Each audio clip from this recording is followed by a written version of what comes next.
Dahil ngayon ay kumikita na ako sa YouTube, tuturuan ko kayo kung paano gumawa ng YouTube channel. Sa paggawa ko ng channel is gumawa ako ng Gmail account na pang YouTube lang talaga. Click ko lang itong Gmail apps at i-click ko lang tong dati kong account. Makikita mo ang nakasave na Gmail sa iyong phone. Slide lang natin pa up mo itong add another account. Click mo lang tong Google. Create account, click mo for my personal use. Click mo lang itong next. Dito ay maglagay ka ng iyong name at last name. Click mo ang next. Dito maglagay ka ng iyong birthday at gender. Click mo ang next. Ito is pwede ka lang mamili sa binigay ng Gmail para sa'yo. Then pwede kang mag-create your own Gmail address. Then pag nakapili ka na, click mo ang next. Dito is maglagay ka ng password. Click mo ang next. O ito nang lalabas, click mo lang I agree. Tapos na kayong gumawa ng Gmail account. So punta na tayo sa YouTube apps. I-click mo lang ang YouTube sa iyong cellphone. Pag nakapasok na tayo, yung Gmail natin, i-click natin. Nasa lower right side ang sa akin. I-click natin ang switch account para makita yung ginawa nating bagong Gmail.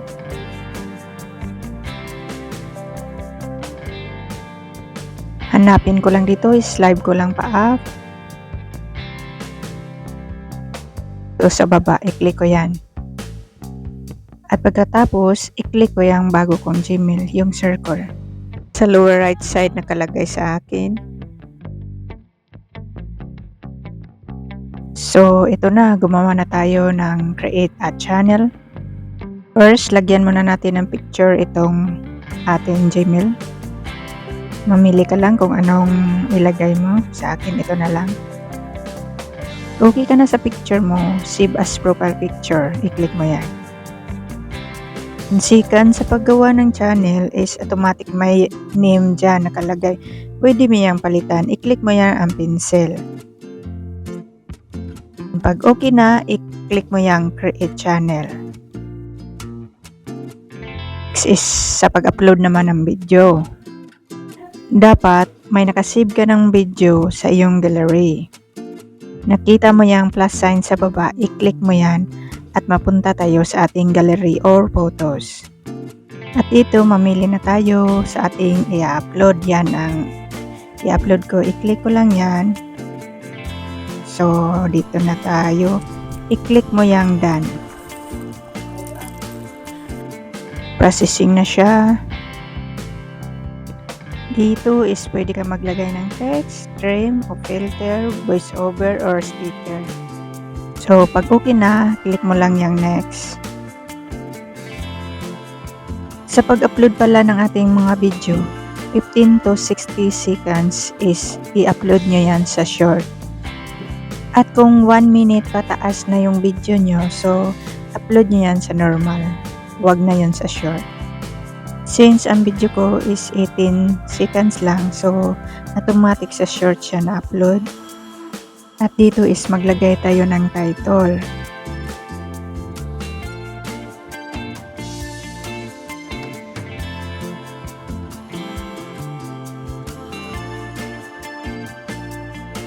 At dito naglalagay ako ng mga hashtag pero konti lang kasi hanggang 100 letters lang siya.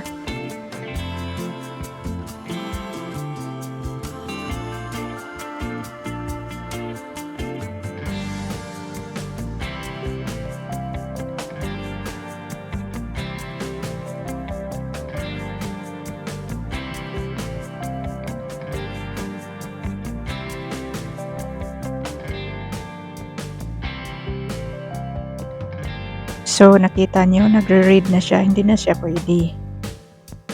Hanggang dyan na lang tayo.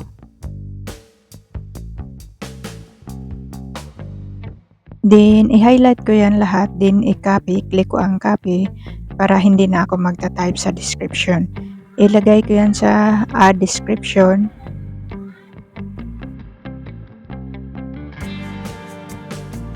Dito is i-click ko lang, then i-paste. Yan. Dito sa description, pwede ka maglagay ng maraming hashtag kasi hanggang 500 liters siya.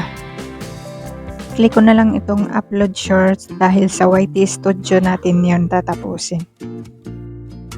Next natin gagawin is mag-upload tayo ng another apps which is YT Studio. Hanapin natin ang Play Store, then i-click natin. Then, i-search natin sa itaas, YT Studio. So, yan. Sa akin is update ang nakalagay kasi na-install ko na. So, sa inyo, i-click nyo lang ang install pag wala pa kayong YT Studio. Tapos, unang na-install, i-click natin ang YT Studio. Ang purpose ng YT Studio is dito natin tatapusin ang ginagawa nating pag-upload sa YouTube. At hanapin ko yung Gmail account na ginagamit natin sa YouTube. So, ito na. I-click natin tong video. So, sa pag-edit natin ang video, i-click natin yung pencil na yan. So, dito na. Sa title, pag may mali kayo or baguhin, i-edit nyo lang. Sa description naman, hanggang 500 liters yan, pwede nyong lagyan ng maraming hashtag. And click natin tong tags. So, sa tags naman is kung anong sinulat nyo sa iyong title, sa description, ilagay nyo rin yan sa tags nyo. Ang tags is hanggang 500 liters din yan. Pwede kayong maglagay ng maraming tags. Paglagay ng tags, sample, highlights, then click nyo ang comma para maging X. Ganyan. Then, viral video, click nyo ang comma para maka-X dyan. Basta sa every words nyo, lagyan nyo ng comma sa huli. Then, pag okay na, click nyo yung save. At okay na siya, then balik tayo sa YouTube. Then, doon natin i-play. Then, i-click nyo ang share, copy link, then para ma-post nyo sa inyong Facebook o saan nyo i-share sa mga kaibigan nyo. At dito, sasabihin ko sa inyo kung paano kayo ma-monetize sa YouTube. Dalawang pwedeng pilian mo sa pag-monetize sa YouTube para may bayad na ang mga videos mo.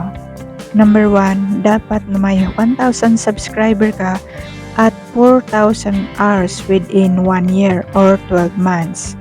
Ang pangalawa, may 1,000 subscriber ka at may 10 million views within 90 days sa short videos. Tips ko sa inyo sa pag-YouTube ay bago kayo mag-start ng YouTube, mag-upload ng video, ay mag-search muna kayo kung ano ang mga hindi pwede sa YouTube, hindi pwede nyo i-upload para hindi kayo ma-strike sa YouTube or ma-delete ang inyong YouTube channel. Sa susunod kong video is sa mga setting naman sa YouTube at saka kung paano maglagay ng thumbnail. So, hanggang ituturo ko lahat sa inyo. Itong first video ko sa paggawa ng YouTube channel. Abangan nyo ang second video ko. So, thank you for watching.